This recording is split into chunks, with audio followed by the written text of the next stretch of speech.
to me, I mean, I really want to focus on the people in Riviera Beach, the young people, the older people. Right now, I say it's real hard right now in this economy, but right now people should be going out, going to school, getting trade, getting skills, so that when the recovery, the economic recovery comes forth, you'll be ready, you'll be prepared to be able to become employable and to get jobs. So I'm really about the people in Riviera Beach, really developing the people and getting them, acclimated to being a part of business, opening businesses, and I think that they are our most valuable asset. Thank you, Ms. Mayor. Mayor Masters? Exactly the question. With the exception of the marina, excluding the marina, Okay. what other city asset do you feel could be divested in order to create a solid revenue stream for the city? Well, first of all, I think Shelby Lowe, Councilperson Lowe is correct. The referendum dealt with 30%, but there's 70% of that area that need to be developed. We need to look at, see what we can do. There's a lot of area there that we need to look at how we can bring tourism and trade into our city. We need to look at some of the attractions that we already have, like Peanut Island. We need to look at what we have and use what we have and make that work. And at the same time, economic development. We must continue the course that we're on now, which is unprecedented, that we have economic development, attract new businesses in our city. We have to market that and let people know that truly we can become, if we're not, one of the better cities to work, live, and play. Thank you, Mayor Masters. Mr. Carter? Great question, and I could probably talk a whole lot longer, 2 minutes on it. We have concerns with overtime, there's assets there, duplication of services in our city, there's assets there, productivity, there's assets there, but one question that hasn't come up all night, or one area that hasn't come up all night, was the windfall coming to our city next year from the FPL plant over by the port. We are getting $7 to $9 million in this community annually for that, our tax base, to add to our tax revenues. And I asked, where you are last week, I asked that question from the diocese, why can't we take that money and credit it to our citizens? Take every household that pays taxes here. Each mill in our city costs about $2 million. If we took 6 of those 7, being conservative, $1 million that's coming into this city next year or the following year maybe, and we could reduce our millage 3%, pretty easy math. We could take, and better yet, that would only pay for the homeowners, the ones that own homeowners here. We could take every electric bill and spread that out, and I believe there's over 10,500 of them, divided by $7 million.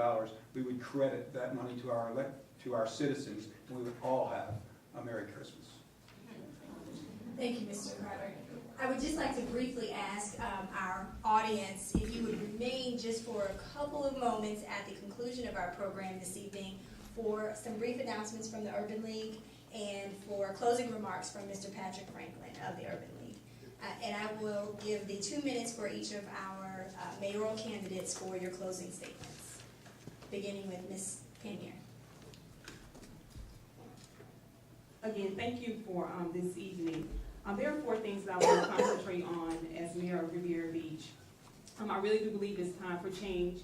I believe that we have to have transparency in government. I think that our government has to be inclusive of the people, not only the people of Riviera Beach, but the businesses in Riviera Beach. I think we have to bring the churches to get them involved, the schools to get involved so that we can see progress in our city. The other thing is our image. I believe that we have to transform the image of Riviera Beach from the leadership to the residents. I think that, we have some great assets in Riviera Beach. We do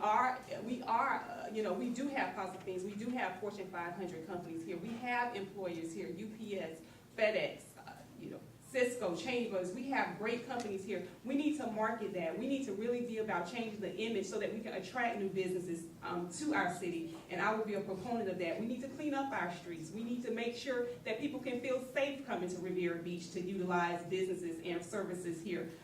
Then the money. We have to focus on economic development. I hear a lot of things that we were talking about today. We talked about the high water bills. It takes revenue.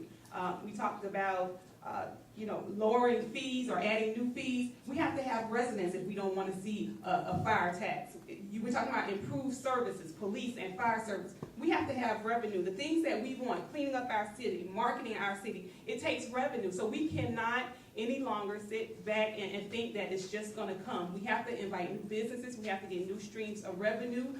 That's why I say vote yes on the referendum, because we really do not need to limit ourselves with the referendum. We need to get it back so that we can go back and get a good deal for the residents of Riviera Beach. I'm not willing to give the marina away either, but I think that we can get a good deal, whether it be with Riviera or another developer. I just think that the people who sat at the table did not go after a good deal for us. Please vote yes. Let's go back to the table and get a good deal for the city of Riviera Beach.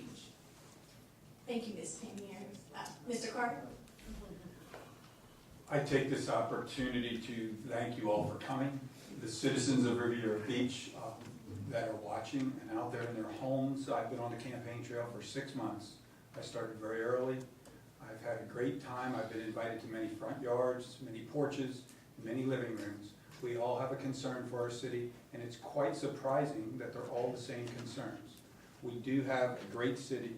We have great benefits here. We do have some work to do as a community. I have a real respect that I never knew I would acquire for folks that would run for a seat up here. This is the first time I've got involved in politics. As I said earlier, I was a 42-year city employee.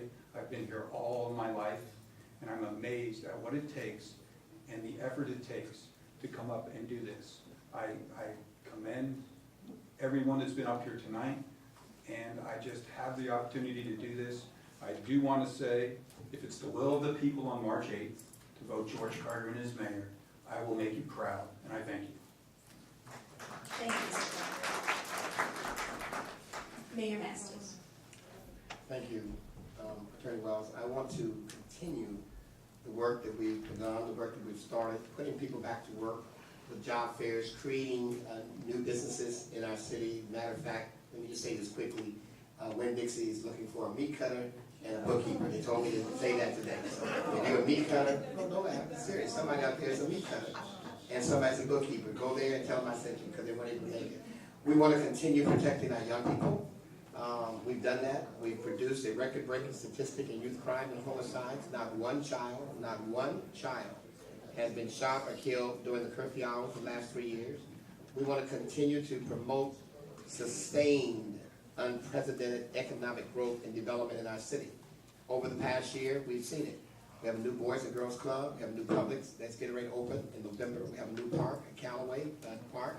On the Ocean Mall, we have a new facility over there. We have a new cruise ship now that goes to the Bahamas 3 times a week. We have a new little bridge. We have new highways, new roads. You name it, we're on the move. We have a new discount department store called D&D. We want to continue to be the mayor for all the people and make sure that we serve the people. Lynn Hubbard is right when she said people over politics. Serving the people is my goal, and to continue to help bring the crime rate down, which right now is down in double digits. That's because we want to continue to create an atmosphere. Everybody talks about new businesses, but in order to bring new business in the city, you have to have a safe city. Without a safe city, you have no city at all. We want to create an environment that will be conducive to economic development, that people want to come to the city to live, work, and play. Thank you very much. Thank you, Mayor Masters, and thank you to all of the mayor.